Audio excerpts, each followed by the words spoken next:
morning everybody, welcome to the Grosvenor House Hotel for the launch of our latest show, London's Finest, March the 9th, Wembley Arena. It's a great time for British boxing at the moment.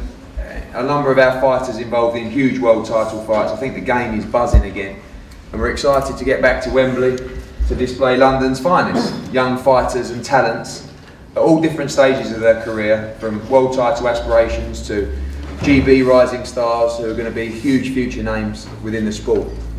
Just to introduce our guests today, and we've got a lot of them, down the end, I believe one of the best prospects in the country, a future champion, someone who we're very, very excited to move forward with. Young Martin Ward, 4-0, moving into the new season or the new year. Next to him, someone who bugs me 24 hours a day and certainly has got massive potential to be a future Matchroom Sport matchmaker employer. Southern area light welterweight champion, Danny Connor. Next to him, someone that I am very, very excited and delighted to be part of the Matchroom shows and team. Someone who, within the prizefighter tournament, showed an unbelievable amount of natural ability, as his nickname suggests, going into that fight with just 2 wins and coming out with 32 grand and a prizefighter trophy and beating some hugely talented and experienced people on the way. 34 grand. Oh yeah, the 2 grand that I had to bung Spencer Farrell. But you know, he's got a good team behind him, a shy manager in Spencer Farrell as well. Larry Eckendale, big part of the show moving forward. To his left, the ever charismatic, great singer, great fighter, great smile, great story, Eric the Eagle Ochieng. To his left, someone who I feel is almost like a new signing for Matchroom Sport. Was in the wilderness, we didn't know what was going to happen, came back, looked like $1 million against Kerry Hope at Olympia, and now back and ready for another shot at the world title, Darren Barker. To my left, someone who we was hoping to be involved with an absolute barnstormer on that same show, but will be involved in that same fight on March the 9th, Lee Purdy taking on Carson Jones. Another charismatic member of the team, shy, you've got to be shy to call yourself the macho man. Waddy Kamacho making big strides, involved in a great fight with Harry Miles on our last show. And to his left, Chris Evangelou, who will be challenging Danny Connor for the Southern Area title on the show. I'm going to ask the fighters to say a few words before I tell you a little bit more about the show, and we'll start with Danny Connor actually, because he's I know he's shy, he's always got a lot to say. But Danny, I know you spoke very well at the last press conference. I apologise because I told you that you thought you won the last fight with Chris. You definitely did win that last fight with Chris, but I know Chris was a little bit upset because you had an eyelash in your eye and you had to pull out of the last fight. Tell us a little bit more about that. Well, yeah, I had a burn eyelash in my eye, I was plucking my eyebrows from there, and you know, stuff happened. But Chris might have beat me if I'd have boxed him, because obviously I couldn't see then. It's the only way he's going to get a win over me at the end of the day. But yeah, like, I pulled out, I had a bad eye, I had a conjunctivitis, it got infected, I couldn't see properly. So he wants to fight me when I'm 100%, and he wants to beat me when I'm 100%, not when I'm 80, 70 or whatever it is, you know what I mean? So pulled out, done the best thing for me, gonna box him again now. There won't be no pull-outs this time round, so we just let it crack on. I won't do too much talking as I usually do, but I let my hands do the talking on the night, and we'll go from there. And back to Chris's backyard, if you like, Wembley. Yeah, don't matter to me. Andrew Palace was his backyard, nor when he. How many houses has this fella got? You know what I mean?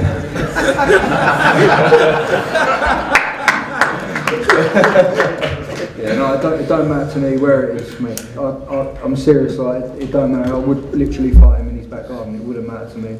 As long as I'm fighting for the belt, and that's all that matters. It's one of them things, isn't it? It don't matter where we are, these fans can't help them once we're in the ring together, so it's one of them things, isn't it? Thanks, Danny. Chris, tell us about these houses, because I think I'm going to lower your purse. It's raised that purse, need another one. You know, it's so hard to hate this guy, seriously. He talks so well and he's a funny geezer. Honestly, I've been waiting to buy this guy a drink for about 7 months now, but he's been on the other side of the ring and I can't do that yet. But honestly, the new year started off so well for me. I'm so happy. The 9th of March is a massive night for me, and Danny as well. There's going to be so many people at Wembley Arena. You know, it's my birthday the other week, and I'm 27. I fought at Wembley twice before in my life, and you know, just going there once is good enough. To go there for the 3rd time and now for a title, it's amazing. And I want to just say to Danny that I really do appreciate in this sport there are injuries. We're one of the toughest sports in the world, and everyone on this table can agree with that.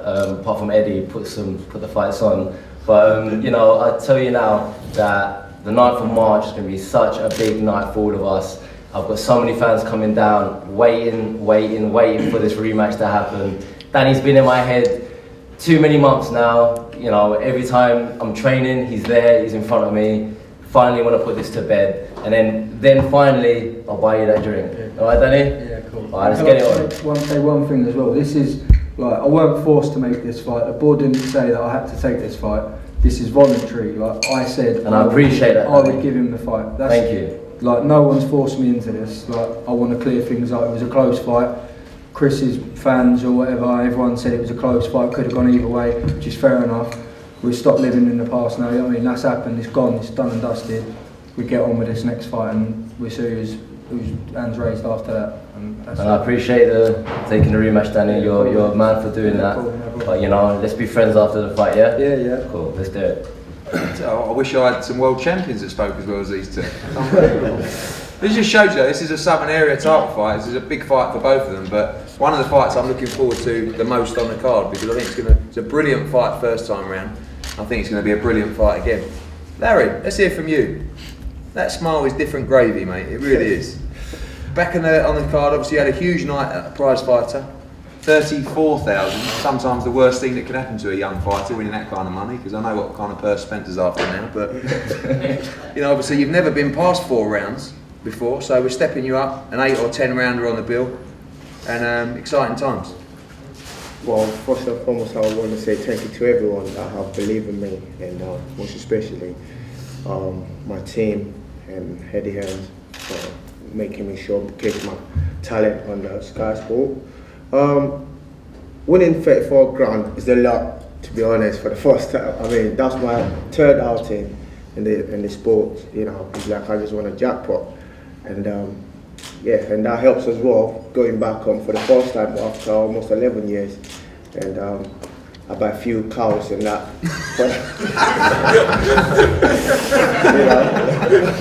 you know, and get to see where my parents are buried, and don't even know what to say. You know, I'm looking forward to this next fight. I've never been past 4 rounds before, and we always train for 12 and more rounds in the gym. So yeah, looking forward to it. Good man. Eric, probably one of the toughest guys to match at the moment. Just to let you know about Eric's situation, obviously Brian Rose is at a pivotal point in his career at the moment, probably stepping up for other honours. So, you know, we're looking at either fighting Brian himself or looking at having an eliminator for that title, or even fighting for the vacant title. Eric's ready now. I don't want to keep him floating around the English title for too long, because you know you can become stale doing that, but keeping him busy. And the Eagle will be back on March the 9th, ready for new challenges. Absolutely, the Eagle will be landing. First of all, you know, I want to thank Sky Sport and Matchroom Sport. This guy been good. They've been good to me, I'm telling you.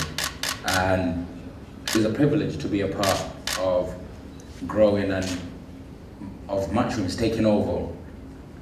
And the most important thing is obviously the fans, and you know, you lot come out to watch and support, which means it means a lot. You know, I've got, you know, what I gotta do is train hard, because I've got the best team behind me, great manager in the business, Brian Lawrence, as I keep saying, best promoter in the business, Eddie Hand, and all I gotta do is, you know, train hard and beat whoever's put in front of me.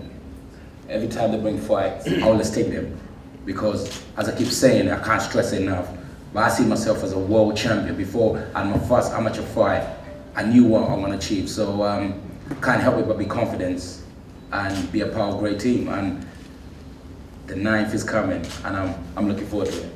Thank you. Good man, and his stable mate, the also shy Waddy. Good fight last time out, fight of the night, wasn't it?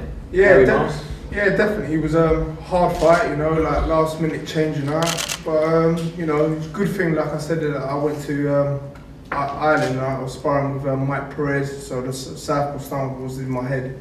But yeah, I'll give him great credit now for obviously taking the fight and, you know, show the best out of me that also I can take a shot and still come back on top with big bombs. So like the 9th of March now, whoever it is, they're gonna get the same medicine. So, you know, everyone should like come down and support.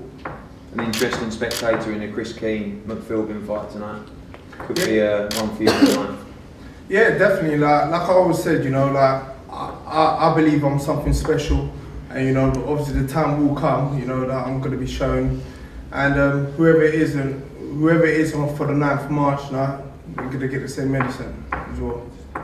And Lee, heartbreak for the last one, mate, wasn't it? Because that absolutely gutted. You know, all the hard work had been done. I was a week out from the fight, and to pull out, I was absolutely devastated. And I can imagine Carson Jones was the same. He stepped in against Dean Burns, and I ain't reading too much into his performance. I'll just be expecting the best Carson Jones on the 9th. I think Purdy Jones has got a classic written all over it. I think everybody knows that, and like you said, don't take too much from the Dean Burn performance, and Dean Burn was actually fantastic on the night as well. Dazzling, we're back on the road. Back on the road. Who would have thought? 2 fights in 3 months, 4 months. I'd have had to start asking Larry for a few quid. No, it's an honour to be topping the bill at Wembley Arena, a local venue, a prestigious venue, and yeah, I can't wait to get in there, mate. And Kerry Hope, you know, I know that you always felt you were levels above that, but coming back, pleased with the performance. A lot of people talking about you again. Yeah, I mean, there was a little bit of pressure with the Kerry Hope fight because, you know, people saying, you know, it was a formality and I'd win quite comfortably, but you think just, you know, there's a fine line between winning and losing in boxing. You've got, you know, 2 arms, 2 legs, and it can easily go wrong. So I was pleased to get the win in good fashion, and, you know, it just catapulted me back to where I want to be and fight for world titles. We'll be announcing Darren's opponent next week. I've already spoke to the press talking about the likes of Zendrick, Vera, Ayala, Mora. You know, these are the kind of fights we want for Darren moving forward. One final test before we look back into that world title fight or big domestic fight. Andy Lee is a fight that we very much like the look of. We spoke to him about the fight that he wants to have a warm-up fight, which he's having on the Carl Frampton bill on February the 9th. But that's a fight that we feel we could make. And, you know, we announced a little fight this week, Carl Froch against Mikhail Kesler. I know that all of these boys in the room would love to be a part of that show. So they're all fighting for that. But I think Barker against Lee is one that, you know, would make sense for that kind of show. And again, you know, or even at a show on its own. Barker against Murray, should he be unsuccessful against Martinez, Barker against Macklin. These are all the kind of fights that we hope can happen, and I think this summer we can make them happen. Tickets for this are going to start from £20, something that people haven't seen really for a long time. We want to fill up this arena, we want to make it as accessible to people as we can. And we're going to pack the place out basically. March the 9th, Wembley. John Ryder will also be on the bill. He's not here, he's sparring with Kell Brook today up in Sheffield.